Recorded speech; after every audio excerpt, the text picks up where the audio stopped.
Вы прибыли в Главное управление обеспечения безопасности дорожного движения. Это заднее здание. Вам видно здание? Да. Да. Вы знаете правила дорожного движения? Ай да молодцы. Наши патрульные автомашины. И сейчас у вас есть шанс пойти посмотреть. Все вперед, можете смотреть.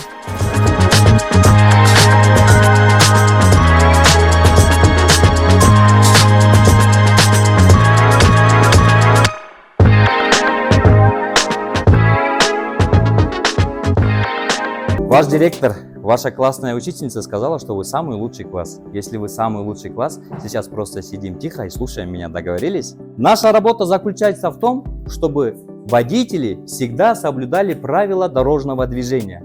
Несоблюдение правил дорожного движения приводит к плохим последствиям. Вы знаете, да, каким? Но не только водители должны соблюдать правила дорожного движения. Правила дорожного движения должны соблюдать и пешеходы. Данный жезл предотвращает пробки, помогает водителям правильно сопутствовать в дорогах. А кроме родителей еще кого нужно слушать? Учителя. Правильно. А если вы не будете слушать своих учителей? Правильно. У вас всегда должно быть воспитание. А воспитание в первую очередь зависит от ваших родителей, от ваших учителей. Я смотрю, очень хорошие. Сейчас я вам покажу наши приборы.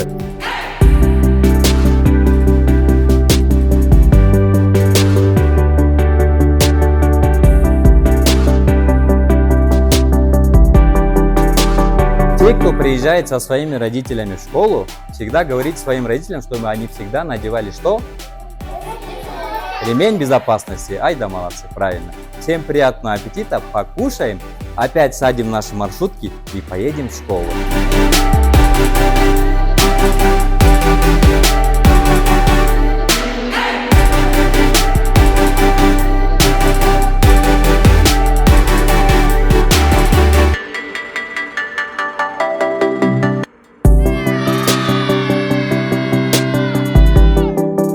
Коопсуздугун камсыздаган кызматкерлерине чоң рахмат. Бүгүн 10 школанын 3 классына алып келип бизге жакшынакай маектерди, билбеген вопросторду, суроолорубузга жооп берди.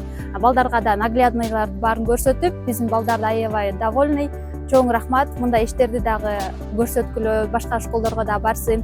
Правила безопасности да билишти. Жана ошондой эле бул жол коопсуздук кызматкерлери эмне кылышат, эмнелерди кылышат, жана ошондой эле эмнелер менен колдонот, ошолордун баарын толук түрдө көрүштү, билишти, машиналарга түштү.